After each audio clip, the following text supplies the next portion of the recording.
सभी बच्चों को गुड आफ्टरनून। जैसा कि बच्चों हम कल से मैंने सामाजिक विज्ञान में भूगोल का पहला अध्याय संसाधन एवं विकास प्रारंभ किया था। तो उसके मैंने कल जो आपको बताया था उसका पहला टॉपिक संसाधन किसे कहते हैं, संसाधन क्या होते हैं और संसाधनों का वर्गीकरण, ये दो टॉपिक मैंने आपको बताए थे। तो संभवतः वो समझ में आपको आ गया होगा। तो फिर मैं पुनः आपको थोड़ा सा उसको रिपीट कर दूं। तो संसाधन वे पदार्थ हैं जो प्रकृति प्रदत्त निःशुल्क उपहार के रूप में हमें प्राप्त हैं और मानव की अनेक आवश्यकताओं की पूर्ति करते हैं, संसाधन कहलाते हैं। यानी कि प्रकृति में जितने भी हमारे संसाधन हैं, मनुष्य अपने आवश्यकता और अपने उपयोग के लिए उन पदार्थों से जो है विभिन्न प्रकार की वस्तुओं को हम प्राप्त करते हैं। तो उन्हीं को हम संसाधन कहते हैं सामान्य शब्दों में।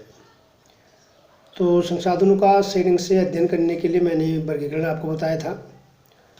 तो वर्गीकरण में संसाधन जो है आपके 4 प्रकार से हमने उसका वर्गीकरण मैंने आपको समझाया था। उत्पत्ति के आधार पर, समाप्यता के आधार पर, स्वामित्व के आधार पर और विकास के स्तर के आधार पर। तो इनको आप ये समझ में आपको आ गया होगा। तो मैं आप सीधे आगे बढ़ता हूँ। अब आज एक नेक्स्ट टॉपिक लेके मैं चल रहा हूँ। अब हम बात करेंगे संसाधनों का विकास। तो हमने संसाधनों का वर्गीकरण समझा है, हमने उत्पत्ति, समाप्यता, विकास, विभिन्न जो प्रकार थे उसके बारे में हमने आपको बताया है। अब हम देखेंगे भाई संसाधनों का विकास कैसे होता है। तो स्वाभाविक है संसाधनों का विकास, हमें संसाधन जिस प्रकार मनुष्य जीवन यापन के लिए आवश्यक है उसी प्रकार जीवन की गुणवत्ता बनाए रखने के लिए भी महत्वपूर्ण है। मतलब हम संसाधनों का प्रयोग मनुष्य अपने जीवन यापन के लिए करता है। हमें विभिन्न प्रकार की चीज़ों की आवश्यकता होती है, तो प्रकृति से जो है हम उन वस्तुओं को प्राप्त करते हैं। तो इसलिए जो है जितने भी हमारे पास संसाधन हैं वो सब प्रकृति प्रदत्त हैं, प्रकृति की देन है।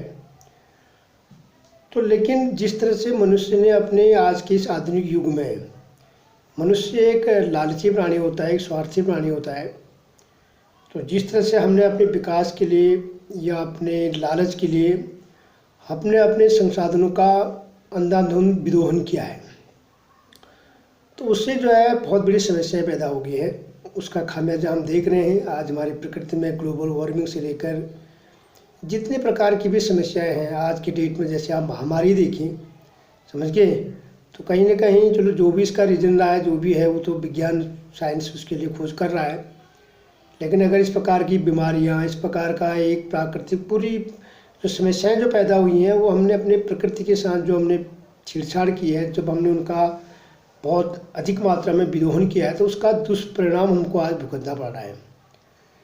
तो इसी प्रकार से जो है, क्योंकि प्रकृति की देन है, संसाधन जो भी है हमें प्रकृति से प्राप्त हुए हैं, तो आखिर ये समस्याएं कैसे, कौन कौन सी ऐसी समस्याएं पैदा हुई है, क्योंकि जिस तरह से हमने इनका विदोहन किया है तो अनेक समस्याओं का सामना हमें आज करना पड़ रहा है।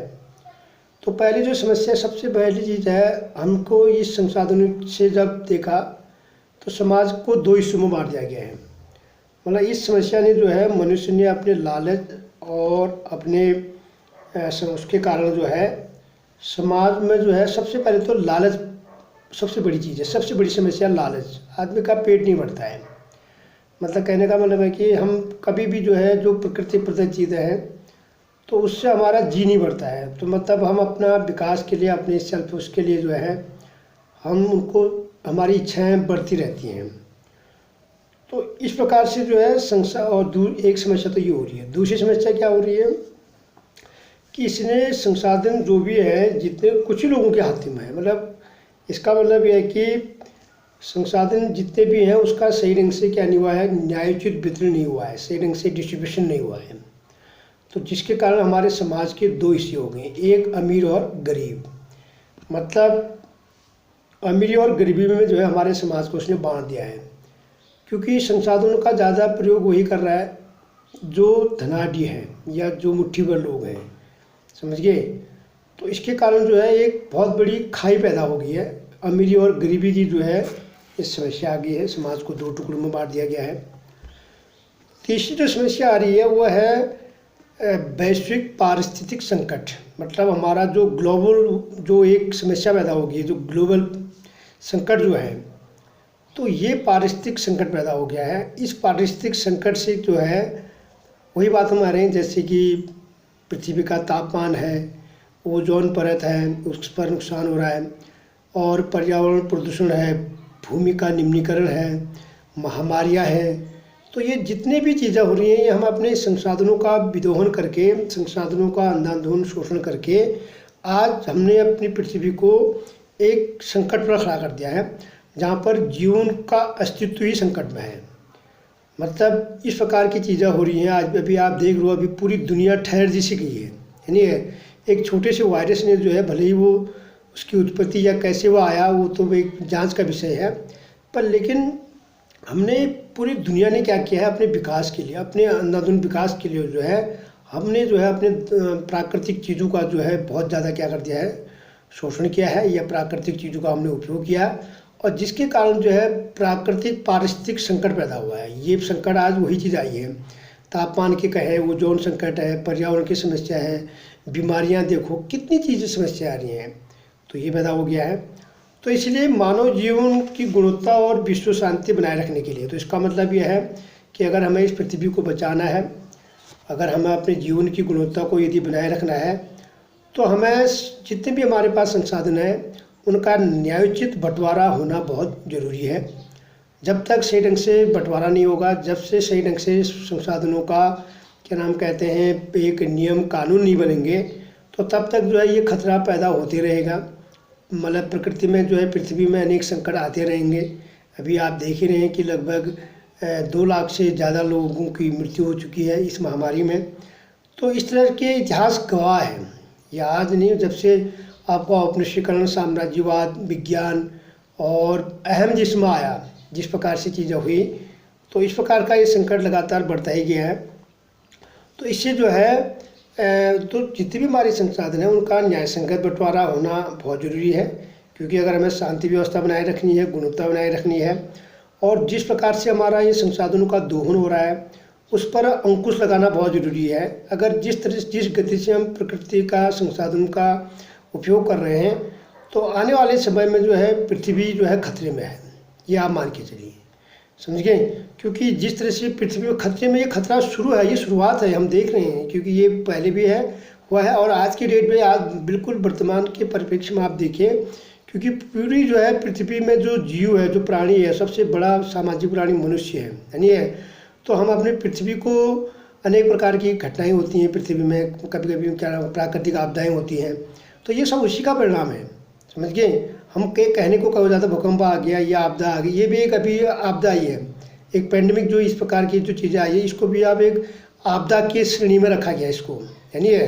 तो इस प्रकार से जो है, इसलिए जो है जीवन का अस्तित्व यदि बनाए रखना है, तो हमें अपने संसाधनों का सही ढंग से योजना बनानी पड़ेगी, एक नियोजित योजना बनानी पड़ेगी, और हमको अपना विकास तो करना है। मनुष्य जो है बुद्धि है, उसके बाद आगे उसको बढ़ना है, विकास करना है। तो विकास का जो स्वरूप है, जो क्या नाम कहते हैं, जो विकास की जो प्रक्रिया है, उस प्रक्रिया को हमें पोषणीय बनाना पड़ेगा। मतलब पोषणीय का मतलब होता है कि हमें ऐसी योजना बनानी पड़ेगी, ऐसी नियम कायदे कानून बनाने पड़ेंगे जिससे आने वाली जो पीढ़ी है उस विकास की वो अवहेलना न कर सके। उसको कहते हैं पोषणीय विकास। पोषणीय विकास का मतलब आने वाली पीढ़ी के लिए वो विकास क्या न बने, विनाश न बने, बल्कि आने वाली पीढ़ी के लिए भी वो विकास ही रहे, और वो अपने पूर्वजों को याद करते रहे। अब अगर हम यहाँ पर सब समस्याएं, संसाधनों का इस तरह से अगर हम कर देंगे, विधोन करेंगे, तो आने वाली पीढ़ी के लिए पृथ्वी का अस्तित्व संकट में है। हम देख रहे हैं, उसका खामियाजा आज हम भुगत रहे हैं। तो इसलिए जो है विकास करना भी ज़रूरी है, पर उसके लिए जिस प्रकार से विधोन हुआ है, उस विधोन को हम नियंत्रित करेंगे। तो नियंत्रित करने के लिए हमें क्या बनानी पड़ेगी, योजना बनानी पड़ेगी। तो इस प्रकार जो है, तो ऐसे विकास को हम सतत पोषणीय विकास कह सकते हैं। तो सतत पोषणीय विकास का अर्थ होता है पर्यावरण को नुकसान पहुंचाए बिना, और वर्तमान प्रक्रिया में विकास जो है भविष्य की जो पीढ़ी है उस विकास की क्या न करे, अवहेलना न करे। ऐसे विकास को हम क्या कहते हैं, सतत पोषणीय विकास। बहुत इंपॉर्टेंट है, कभी भी हमेशा आता है क्वेश्चन। तो सतत पोषणीय विकास क्या है? तो सीधी बात है, सतत पोषणीय विकास वह विकास है जो पर्यावरण को नुकसान पहुंचाए बिना आने वाली पीढ़ी जो है उस विकास की अवहेलना न करे, उसकी जो है उसको वो गाली न दें। तो ऐसे विकास के स्वरूप को हम कहते हैं सतत पोषणीय। सतत मीन से लगातार, पोषणीय का मतलब आने वाली पीढ़ी के लिए भी वो विकास ही रहे, न कि विनाश रहे। अब इसके लिए योजना के लिए क्या किया गया है? तो इसके लिए थोड़ा सा इसमें जो है, जब इस प्रकार की समस्याएं लगातार बढ़ती गई तो इसमें एक क्या नाम कहते हैं, रियो डी जेनेरो पृथ्वी सम्मेलन हुआ था। तो विकास की योजनाओं को बनाने के लिए, गुणवत्ता को बनाए रखने के लिए, एक न्यायोचित संसाधनों का वितरण के लिए जो है रियो डी जेनेरो पृथ्वी सम्मेलन हुआ था सन 1992 ईस्वी में। याद रखिएगा, बहुत इंपॉर्टेंट है। तो जून 1992 में जो है 100 से भी अधिक देशों के राष्ट्राध्यक्षों ने जो है ब्राज़ील का शहर रियो डी जेनेरो, तो रियो डी जेनेरो में जो है प्रथम एक पृथ्वी सम्मेलन, अंतर्राष्ट्रीय पृथ्वी सम्मेलन का आयोजित किया गया। और इसमें विश्व भर में जो पर्यावरण की जो समस्याएं थी, जिस प्रकार से ये चीज़ें उठ रही है, सामाजिक आर्थिक विकास में जो भी समस्याएं पैदा हुई हैं, उन समस्याओं का हल ढूंढने के लिए ब्राज़ील के शहर में जो है 10 जनवरी 1920 को जो है 100 से भी अधिक देशों ने जो है एक सम्मेलन का आयोजित किया, जिसको हम कहते हैं रियो डी जेनेरो में। रियो डी जेनेरो जो है ब्राज़ील का एक शहर है। तो उसमें उन्होंने सम्मेलन में वहाँ के जो भी 100 से भी अधिक देशों के जो राष्ट्राध्यक्ष थे, तो उन्होंने वहाँ पर सम्मेलन में बात की। तो वहाँ पर सबकी आपस में चर्चा हुई, परिचर्चाएँ हुई, और फिर उन्होंने लास्ट में एक रिजल्ट निकाला, जैविक विविधता पर एक घोषणा पत्र पर हस्ताक्षर की। जैविक विविधता पर मतलब लास्ट में जो भूमंडलीय जलवायु जो परिवर्तन हो रहा है, तो उस पर जो है एक संयुक्त आम सहमति द्वारा कुछ विकास के लिए मापदंड बनाए गए। उसमें सभी राष्ट्रों के सिग्नेचर हुए, और फिर वो नियम को जो है एजेंडा 21 के नाम से इस सतत पोषणीय विकास की अवधारणा को, मतलब वही है, मतलब रियो डी जेनेरो में जो मतलब सम्मेलन हुआ था, वो सतत पोषणीय विकास को कैसे लागू किया जाए उसी के संबंध में था, समझ गए। तो उसको जो है सही ढंग से विचार विमर्श करके 100 से भी अधिक देशों ने आपस में चर्चा करके जो है एजेंडा 21 नाम का जो है एक प्रस्ताव पास किया, जिसको हम कहते हैं एजेंडा 21। तो एजेंडा 21 जो है क्या नाम कहते हैं, 1992 में ब्राज़ील शहर के रियो डी जेनेरो में जो है ये सम्मेलन हुआ। संयुक्त राष्ट्र पर्यावरण और विकास सम्मेलन के तत्वाधान में आयोजित किया गया, और इसका मुख्य उद्देश्य था भूमंडलीय सतत पोषणीय विकास को हासिल करना। मतलब विकास करेंगे पर उसका स्वरूप क्या होगा, सतत पोषणीय विकास। और उसकी जो है एक कार्यसूची बनाई गई, और उस कार्यसूची में ये बात कही गई कि भाई इसमें पूरी विश्व की जिम्मेदारी है। जो भी उसमें नियम बनाए गए, जो भी अंतर्राष्ट्रीय परिचर्चाओं के बाद जो सिद्धांत निकले, जो नियम निकले, जो कुछ सहमति निकली, तो उसको जो है पूरे विश्व में जो है लागू करने के लिए प्रयास किया गया। और जिसमें मुख्य रूप से जो है पर्यावरण को नुकसान न हो, और गरीबी और रोगों से कैसे निपटा जाए, और क्या नाम कहते हैं उसमें जो है स्थानीय स्तर पर, स्थानीय निकाय स्तर पर जो है इस एजेंडा 21 को जो है लागू करने के लिए जो है इस सम्मेलन में जो है ये प्रस्ताव पास हुआ। तो कुल मिलाकर ये आपके समझ में आ गया होगा। तो जो मतलब चाहे वो गरीबी है, बीमारियां हैं, पर्यावरणीय जो आपका प्रदूषण है, इसको कम कैसे किया जाए, उसको कम करने के लिए जो है क्या नाम कहते हैं रियो डी जेनेरो में जो है ये आपका पृथ्वी सम्मेलन हुआ। तो ये तो था पृथ्वी सम्मेलन रियो डी जेनेरो में 10 जनवरी 1920 में। अब तो इस प्रकार से जो है ये सब एजेंडा 21 में जो है जो भी देश वहाँ पर गए थे, 100 देश, तो भारत भी था उसमें, तो सभी ने अपने एजेंडा 21 में जो है अपने ग्राम लेवल तक, अपने स्थानीय निकाय लेवल तक एजेंडा 21 के सिद्धांतों को लागू करने के लिए प्रत्येक देश की सरकार से जो है इस प्रकार से उन्होंने अपेक्षा रखी। आप उसी प्रकार में बात करते हैं तो अगला टॉपिक है इसमें आप संसाधन नियोजन। तो संसाधन नियोजन का मतलब कोई भी काम अगर हम करते हैं तो उसके लिए हमें एक प्लानिंग, तो यही बात है सतत पोषण से क्या करना पड़ेगा, यहीं से कुछ फिर हमने उसके लिए काम किया। तो उसके लिए सबसे पहले नियोजन व्यवस्था को लागू किया गया। नियोजन का मतलब होता है प्लानिंग। भाई संसाधन आपके पास है, सब कुछ आपके पास है, और उसका एक जब तक सही ढंग से प्लान से नहीं बनेगा कोई भी कार्य जो है, जब तक उसकी सही ढंग से प्लानिंग नहीं होगी, योजना नहीं बनाएंगे, तो वो कार्य में कहीं ना कहीं गलती रह जाएगी या वो कार्य उतना अच्छी तरह से जो है संपादित नहीं होगा। तो उसी प्रकार संसाधनों का विवेकपूर्ण उपयोग करने के लिए नियोजन नीति बनाएगी, मतलब प्लानिंग योजना बनाएगी। तो प्लानिंग के तहत जो है मतलब उस एजेंडा 21 के में जो बातें कही गई थी उनको हासिल करने के लिए प्रयास किए गए। तो इसमें जो है भारत जो देश है, हमारा जो देश है, आप जानते हैं विविधताओं का देश है। हर क्षेत्र में जितनी विविधताएं हमारे देश में मिलेंगी वो कई दुनिया के किसी देश में नहीं है। और इसके बाद भी जो है जित हमारे देश में हमारा जो प्रदेश है, हर जितने भी हमारे राज्य हैं, जहाँ एक ही प्रकार के संसाधनों की जो है प्रचुरता है, और तो कहीं कुछ भी नहीं है। मतलब हमारा जो भारत जो देश है, भारत का नक्शा आपने देखा होगा, तो उसमें भी जो है हर स्थिति राज्यों की स्थिति अलग अलग है। पूरे देश में हमारे सभी जगह संसाधन बराबर नहीं है, कहीं कम है कहीं ज़्यादा है। कुछ क्षेत्र हमारा संसाधनों के लिए धनाढ़ है, तो कुछ हमारा संसाधनों से नहीं है। जैसे हमारा उत्तरी भारत जो है, उत्तरी भारत का मतलब हमारा पंजाब, हरियाणा, उत्तर प्रदेश, उत्तराखंड, ये जो ऊपर का जो भाग है, ऊपरी जो भाग है, तो ये वाला भाग हमारा कृषि के उत्पादन के लिए है। और उसके बाद नीचे मध्य भारत जो कर्क रेखा जो है भारत के बीच बीच होकर जाती है, तो उसके नीचे को अगर आप देखेंगे मध्य प्रदेश, बिहार, झारखंड, उड़ीसा, ये जो राज्य हैं ये हमारे खनिजों के लिए संबद्ध हैं। तो भारत को भी हमारे प्रकृति ने भी हमारे देश में संसाधनों की कमी नहीं है, समझ गए। कोई भी ऐसा संसाधन नहीं होगा जो हमारे देश में नहीं है। पर सवाल यह कि एक उचित प्रौद्योगिकी, तकनीकी ज्ञान और योजना अगर सही ढंग से अगर लागू की जाए तो यह हमारे देश के लिए जो है मतलब एक विश्व महाशक्ति के रूप में एक अच्छी जो है एक विकसित देशों की श्रेणी में हम शामिल हो सकते हैं। तो उसके लिए योजना चाहिए। तो इसी प्रकार हमारा जो झारखंड वाला एरिया है, आपका मध्य प्रदेश है, छत्तीसगढ़ है, तो यहाँ पर खनिजों के भंडार हैं, कोयलों के भंडार हैं। और उसी प्रकार अगर हम पूर्वोत्तर, ईस्ट नॉर्थ वहाँ पर देखें, पूर्वोत्तर भारत में अरुणाचल प्रदेश है, या हमारा उत्तराखंड को देखेंगे तो यहाँ पर पानी है, तो उस पानी से हम विद्युत पैदा कर सकते हैं। पानी भी एक संसाधन है। उसी प्रकार अगर हम गुजरात और क्या नाम कहते हैं राजस्थान को देखते हैं तो वहाँ पर सौर ऊर्जा के भंडार हैं। तो सौर ऊर्जा से हम बहुत सी चीज़ों का उत्पादन कर सकते हैं, मतलब बिजली पैदा कर सकते हैं। उद्योगों में क्या नाम कहते हैं जिस प्रकार से ये ऊर्जा की जो मांग जो बढ़ रही है, उस मांग को भी जो है हम यहाँ से राजस्थान और क्या नाम कहते हैं गुजरात से जो है गुजरात में आपका पवन ऊर्जा है, राजस्थान में सौर ऊर्जा है। तो ये चीज़ें देखिए, तो यहाँ से भी हम जो है मतलब बहुत अधिक मात्रा में ये हमारे पास संसाधन है। क्योंकि ये वो संसाधन के वर्गीकरण में मैंने आपको समझाया है कि अब कितने प्रकार का आपका संसाधन है, उसका वर्गीकरण अध्ययन किया, तो वही बात यहाँ पर भी आ रही है।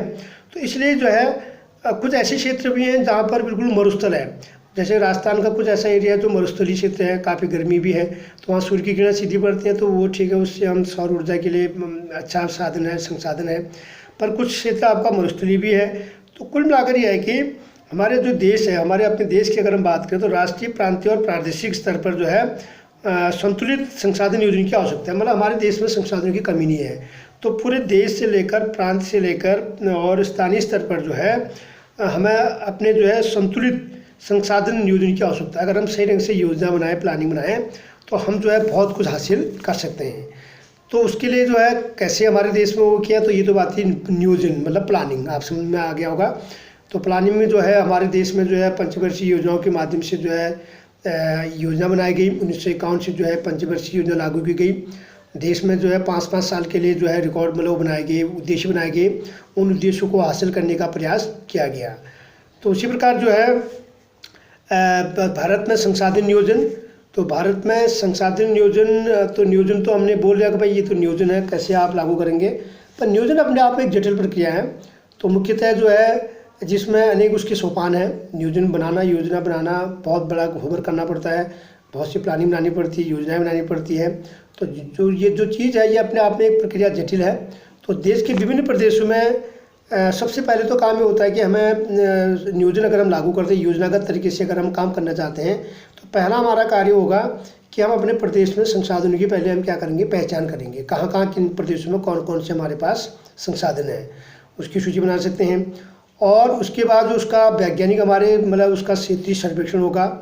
और उस पर क्या हम देखेंगे का, जैसे मैंने कहा ना, हमारा मध्य भारत जो है, मैं आपका मध्य प्रदेश क्या झारखंड है, उड़ीसा है, और नीचे आपका क्या नाम, जो नीचे के जो राज्य हैं, छत्तीसगढ़ है, यहाँ पर खनिज और कोयले के भंडार हैं, है नहीं है। तो पहला काम तो ये है, नियोजन अगर आप लागू करेंगे, प्लानिंग बनाएंगे, योजना बनाएंगे, तो पहला काम आपको पहचान करनी पड़ेगी संसाधनों की कि कहाँ कहाँ कौन से संसाधन हैं।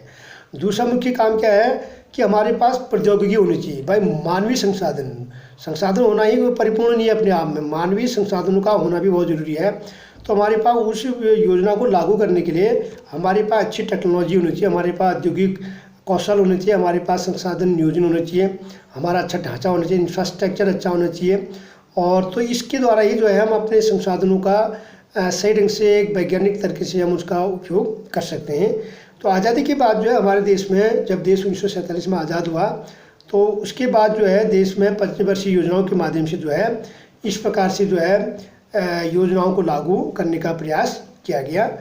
तो किसी भी क्षेत्र के विकास के लिए संसाधनों की आवश्यक शर्त है, उपलब्धता एक आवश्यक शर्त है, परंतु प्रौद्योगिकी और संस्थाओं में तदनुरूपी परिवर्तन के अभाव में मात्र संसाधनों की उपलब्धता से ही जो है संभव नहीं है। वही बात मैंने आपको बताई कि संसाधनों का होना ही जो है अपने आप में परिपूर्ण नहीं है, क्योंकि प्रौद्योगिकी का होना, उचित तकनीकी संस्थान का होना जो है बहुत ज़रूरी है। तो उसके लिए जो है देश में बहुत से क्षेत्र हैं, संसाधन समृद्ध होते हुए भी जो है बहुत से ऐसे देश भी हैं जहाँ पर संसाधन बहुत से हैं पर उनके पास तकनीकी नहीं है, प्रौद्योगिकी नहीं है। तो तकनीकी और प्रौद्योगिकी न होने से जो है तो वो राज्य जो है, वो देश जो है पिछड़े हुए हैं। मतलब साइंस और टेक्नोलॉजी यानी विज्ञान और प्रौद्योगिकी हमारे पास होनी चाहिए, तभी जाके हम अपने संसाधनों का सही ढंग से उपयोग कर सकते हैं। तो अगर जिस देश के पास संसाधन है लेकिन आपके पास मानवीय संसाधन नहीं है, प्रौद्योगिकी नहीं है, तकनीकी नहीं है, तो उन संसाधनों को जो है वो देश जो है विकास के दौर में पिछड़ जाते हैं। और तो इसलिए जो है फिर देशों को जो है संसाधनों की कमी होते हुए भी जो है वो जो है आर्थिक रूप से क्या होते हैं, मतलब जो इसके भी मतलब वो जो है आर्थिक रूप से उतने कमज़ोर माने जाते हैं। तो इस प्रकार से जो है हमारे देश में उपनिवेश, जब देश में क्या नाम कहते हैं अंग्रेजों का शासन था, तो औपनिवेशिक काल में ही जो है संसाधन संपन्न प्रदेश विदेशी आक्रमणकारियों के द्वारा जो है आकर्षण, क्योंकि विदेशी जो यूरोपीय जो देश जहाँ जहाँ भी गए, जहाँ भी वो दुनिया के देशों में यूरोपीय देशों ने अपने उपनिवेश बनाए, तो उनका पहला मुख्य उद्देश्य संसाधनों को प्राप्त करना ही था। समझ गए। हम जिस स्थिति में आज हैं तो यूरोपीय देश वो 18वीं शताब्दी में 19वीं शताब्दी में वो उसने उस चीज़ को हासिल कर लिया था। तो बाद में जब साम्राज्यवादी और औपनिवेशिकवाद जब चला तो ये भी जो है यूरोपीय जो कंट्री थी वो क्या नाम कहते हैं उपनिवेश उन्होंने इसी आधार पर बनाए, मतलब संसाधनों की प्राप्ति के लिए। तो उपनिवेशकारों के पास देशों ने जो है बेहतर उनके पास प्रौद्योगिकी थी, समझ गए। तो अपने प्रौद्योगिकी के द्वारा जो है उन्होंने संसाधनों का शोषण किया या उन देशों पर अपना आधिपत्य स्थापित किया। जैसे हमारे देश में ईस्ट इंडिया कंपनी आई, समझ गए। ऐसी दुनिया के बहुत से देश जो है सभी एशिया से लेकर आपके अफ्रीका महाद्वीप से लेकर यूरोपीय देशों ने सभी देशों पर कब्जा किया। सभी के देशों की आर्थिक क्या नाम कहते हैं जो वहाँ के संसाधन थे, प्राकृतिक जो संसाधन थे उनका उपयोग किया। तो अतः जो है संसाधन किसी प्रदेश के विकास में तभी योगदान दे सकते हैं जब वहाँ उपयुक्त प्रौद्योगिकी विकास और संस्थागत परिवर्तन किए जाएँ। तो वही बात आई, जब तक प्रौद्योगिकी नहीं होगी तब तक हमारे पास उस संसाधन का कोई महत्व नहीं रह जाता है। तो इसलिए उपनिवेश के विभिन्न चरणों में हमारे देश में जब अंग्रेजों का उपनिवेशिक देश था तो उन्होंने भी जो है अतः भारत में विकास सामान्यतः है संसाधन विकास लोगों की मुख्यतः संसाधनों की उपलब्धता पर ही आधारित नहीं था, बल्कि प्रौद्योगिकी, मानव संसाधन की गुणवत्ता और ऐतिहासिक अनुभव का भी योगदान रहा है। मतलब भारत में जो है हमारे देश का जो विकास है तो उसमें क्या नाम कहते हैं आर्थिक विकास जो है उसमें अंग्रेजी शासनकाल के दौरान ही जो है प्रौद्योगिकी, मानव संसाधन की गुणवत्ता, ये सारी चीज़ें हमारे देश में तभी से लागू हुई थी। पर उन्होंने उस समय जो है उन्होंने अपने लिए उसका यूज किया था, अपने लिए फ़ायदा किया था। तो इस प्रकार से जो है ये था संसाधन नियोजन। तो संसाधन नियोजन मतलब प्लानिंग बनाने से जो है हम एक सही ढंग से काम कर सकते हैं, हम अपने प्राकृतिक पारिस्थितिक संकट को बचा सकते हैं और योजनागत तरीके से संसाधनों का के लिए जो है प्रौद्योगिकी का होना क्या है बहुत ज़रूरी है। तो अब उसके बाद है संरक्षण। तो संरक्षण का मतलब है तो नियोजन भी है, तो हमें उसके बाद अपने संसाधनों का संरक्षण भी करना है। तो संसाधन किसी भी तरह की विकास में महत्वपूर्ण भूमिका निभाते हैं, परंतु संसाधनों का विवेकहीन उपभोग, अति उपभोग कई कारण जो है सामाजिक और आर्थिक और पर्यावरणीय समस्या को पैदा करते हैं। ये आप जानते ही हैं कि संसाधन का अगर हम अति उपभोग करेंगे, अति विदोहन करते हैं, तो उससे जो होता है आर्थिक, सामाजिक और पर्यावरणीय समस्याएं पैदा होती हैं। तो इसके लिए जो इन समस्याओं से बचाव के लिए विभिन्न स्तरों पर संसाधनों का संरक्षण बहुत आवश्यक है। और क्या नाम कहते हैं, तो हमारे भूतकाल से लेकर संसाधनों का संरक्षण बहुत से नेताओं, चिंतकों के लिए चिंता का विषय रहा है। हमारे देश में बहुत से नेताओं ने, बहुत से मतलब जो हमारे पर्यावरणीय थे, तो उन्होंने हमारे संसाधनों पर मतलब हमेशा चिंता जाहिर की है। तो गांधी, उसी में गांधी जी थे जो हमारे पुराने महापुरुष थे। सबने अपने अपने विचार, चाहे वो जो भी लोग थे, उन्होंने जो है हर क्षेत्र में मतलब चिंता जाहिर की थी।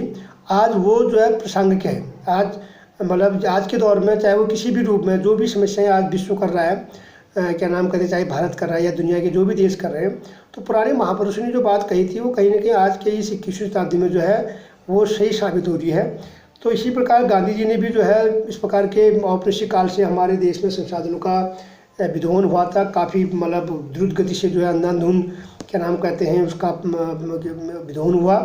तो गांधी जी ने भी जो है हमारे सामाजिक, पर्यावरणीय और अन्य लोगों ने भी जो है इसमें चिंता जाहिर की थी। तो गांधी जी ने भी कहा था कि हमारे पास हर व्यक्ति की आवश्यकता पूर्ति के लिए बहुत कुछ है। गांधी जी ने अपने शब्दों में कहा था कि हमारे पास हर व्यक्ति की आवश्यकता की पूर्ति के लिए बहुत कुछ है, लेकिन किसी के लालच की संतुष्टि के लिए नहीं है। मतलब हमारे पास आवश्यकता के लिए तो पर्याप्त है, लेकिन लालच के लिए नहीं है। अर्थात उनका मतलब ये था कि हमारे पास पेट भरने के लिए है, पेटी भरने के लिए नहीं है। तो उन्होंने बात कहा, भाई जितने हमारे पास संसाधन हैं वो हमारे पास पर्याप्त हैं, आवश्यकता के लिए हमारे पास पर्याप्त है, लेकिन लालच, स्वार्थी मनुष्य का ये स्वभाव, जब तक इसमें कमी नहीं आएगी तब तक इस प्रकार का संकटों का सामना हमें करना ही पड़ेगा। तो इसी प्रकार गांधी जी ने बहुत अच्छी बात बोली थी। उन्होंने कहा पेट भरने के लिए है और पेटी भरने के लिए। अगर आदमी इस सिद्धांत को मान ले कि भाई मुझे जितनी आवश्यकता है मैं उतनी ही चीज़ों का प्रयोग करूँगा, लालच, स्वार्थ अगर उसको अपने डेरे से निकाल देगा तो फिर कोई समस्या नहीं है। तो इस प्रकार से जो है विश्व स्तर पर जो है संसाधन ह्रास के लिए लालची और स्वार्थी, बस विश्व की, चाहे भारत ही क्या, विश्व का कोई भी देश है, तो जिस प्रकार से मतलब जो संसाधन ह्रास के लिए जो है, जो संसाधन की जो कमी आई है, जो आज संकट जो पैदा हुआ है, उसके लिए लालच और स्वार्थी जो है आधुनिक प्रौद्योगिकी की शोषणात्मक प्रवृत्ति जिम्मेदार है। प्रौद्योगिकी आई तो उसने हमारे संसाधनों का शोषण किया, और व्यक्ति में लालच है, स्वार्थी है, तो वे अत्यधिक उत्पादन के विरोधी थे। तो गांधी जी ने कहा कि भाई अधिक उत्पादन कहाँ हो रहा है, मशीनों में हो रहा है, समझ गए भाई, जितनी आवश्यकता है उतना ही करें।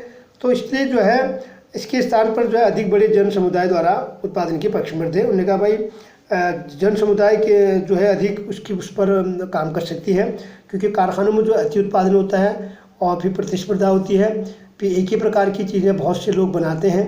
तो बाज़ार में जो है आज के डेट में जो है आज जो पूरी इकोनॉमी का ग्लोबल है, वैश्विक है, तो वैश्विक स्तर पर आज जब बहुराष्ट्रीय कंपनियां, विभिन्न देश मिलजुल कर काम करते हैं, तो आज होड़ मची है। हर कोई देश चाहता है कि मैं इससे आगे बढ़ूँ, मैं इससे आगे बढ़ूँ, है नहीं है। अभी महामारी के दौर में आप जैसे चाइना के बारे में आप देख रहे हैं कि जो आपका जो ये कोविड, जो आपका ये वायरस था, जो महामारी, जो आज की डेट में जो कोरोना बीमारी जो चल रही है, उसकी उत्पत्ति जो है जो चीन के वुहान से चली और दुनिया के देशों को हिला के रख दिया है नहीं है। तो इस प्रकार से जो है ये कहीं ना कहीं लोग आज न्यूज़ आप देखते होंगे, उसमें चीन की लालच, चीन अपने आप को वैश्विक महाशक्ति के रूप में उभारने के लिए जो है ये प्रयास, अनेक प्रकार के बयानबाजी हो रही है, अनेक प्रकार की चीज़ें न्यूज़ चैनल के माध्यम से पता चल रहा है। पर उसमें अमेरिका जैसा देश, जो दुनिया का सबसे बड़ा शक्तिशाली देश है नहीं है, उसने भी अपने घुटने टेक दिए। तो मतलब ये लगाओ कि आज मतलब ये आखिर ये कैसे हुआ, क्या हुआ, मतलब रासायनिक हथियार, परमाणु बम तो सब रखे पड़े हैं, लेकिन ऐसा वायरस भी इसको एक हथियार के रूप में प्रयोग किया गया है। तो ये अपने आप में जो है, अगर ऐसा लोग ये कह रहे हैं कि भाई वो लैब से बना था, चाइना की लैब से बनाया है, तो उसका आप देखिए हमारे पास जो परमाणु बम है, जो हाइड्रोजन बम है, जो रखे कि हर देश ने होड़ मची है। हर कोई देश अपनी सुरक्षा के लिए जो है ऐसे ऐसे रासायनिक विस्फोटक घरों से लेकर प्रयोगशालाओं में जो है हमने सब इंतजाम कर रखा है सब देश ने। लेकिन कुछ देश ऐसे भी हैं, अगर माना चीन ही माना सत्य है, तो माना चीन ने ये चीज़ें बनाई तो उसने कितना खतरनाक गेम खेला। अगर वायदे अगर ये चीज़ को हम सही भी मान लें कि अगर वायदे ये वहाँ जो वायरस जो बनाया गया लैब में, अगर ये वायरस बनाया गया है, तो इसने विश्व की महाशक्तियों को, विश्व के देशों को जो है किस तरह से जो है घुटने टेकने के लिए मजबूर कर दिया। देशों की, विश्व की पूरी अर्थव्यवस्था, भारत से दुनिया की पूरी अर्थव्यवस्था जो हमसे काफ़ी आगे थी, है नहीं है, हमारे देश में तो तब भी अभी इस पर कंट्रोल कर रखा है। सामाजिक जन समुदाय में जागरूकता लाकर जो है हमारे पास इतने साधन नहीं थे। जो साधन संपन्न देश हैं, इटली जैसा देश जो दुनिया का दूसरी, क्या नाम कहते हैं, स्वास्थ्य के मामले में क्या नाम कहते हैं उचित वहाँ पर इंफ्रास्ट्रक्चर है नहीं है। तो जिनके पास बिल्कुल लेस थे, जिनके पास विदेशों में लोग जाते थे शिक्षा और मेडिकल के क्षेत्र में, आविष्कारक जनक आपका यूरोप ही रहा है, पश्चिमी देश ही रहे नहीं है। कोई भी चीज़ पहले आई तो यूरोप से ही आई, वैज्ञानिक नई चीज़ आई तो यूरोप से ही आई। तो वो देश भी जो है एक वायरस ने, एक छोटी सी वायरस ने जो है 7 नैनो मिलीमीटर का वायरस ने जो है पूरी दुनिया को जो है एक संकट में, एक आपदा में खड़ा कर दिया है। तो ये सब लालच, स्वार्थी, अगर हम इस बात को सही भी मान लें कि चीन ने ये चीज़ें बनाई थी, तो आप देखो वास्तव में कितनी लोगों में ये चीज़ें हैं। तो इसी तरह से जो है मतलब योजना, विनाश, लालच, स्वार्थ से जो है अपने आप को आगे बढ़ने के लिए जो है लोग क्या करते हैं, इस प्रकार के हथकंडों का प्रयोग करते हैं। तो इस प्रकार से जो है इसी तरह हमारे जो संसाधन है उन संसाधनों का संरक्षण करना बहुत आवश्यक है, विवेकपूर्ण आवश्यक है, और हमें अब उसके बचाव के लिए उपाय ढूंढने होंगे। हमें अपनी पृथ्वी को बचाना है। तो इस तरह से जो है ये टॉपिक आपका यहाँ पर समाप्त होता है। तो यहाँ पर से मैंने आपको 2 चीज़ें आपको मुख्यतः बताई, तो संसाधनों का विकास और उसके बाद पृथ्वी सम्मेलन रियो डी जेनेरो, और सतत पोषण विकास और संसाधन नियोजन, और उसके बाद संसाधन भारत में संसाधन नियोजन और संसाधनों का संरक्षण। तो इस प्रकार से जो है ये दो तीन टॉपिक मैंने आपको बता दिए हैं। तो इस तरह से जो है इसको आप समझिए और अपना प्रयास कीजिए। और फिर मैं अभी आपको होमवर्क भी दूंगा, कुछ इसमें नोट्स आप बनाएंगे, और इसी के साथ जो है ये चैप्टर का ये 2-3 टॉपिक पूरे होते हैं, फिर आगे को हम आज से बढ़ाते रहेंगे। तो अपना घर में रहें, सुरक्षित रहें, अपना ध्यान रखें। कोई भी जैसे ही कोई भी आदेश आएगा हम आपको बता देंगे। और अपना पढ़ाई का पठन पाठन का कार्य सुचारू रूप से आप चलाइए। और इसके साथ साथ जो है एडमिशन के लिए जो है वो बातें मैंने आपको बोली है कि आप नामांकन अधिक से अधिक कराइए। ठीक है, थैंक यू।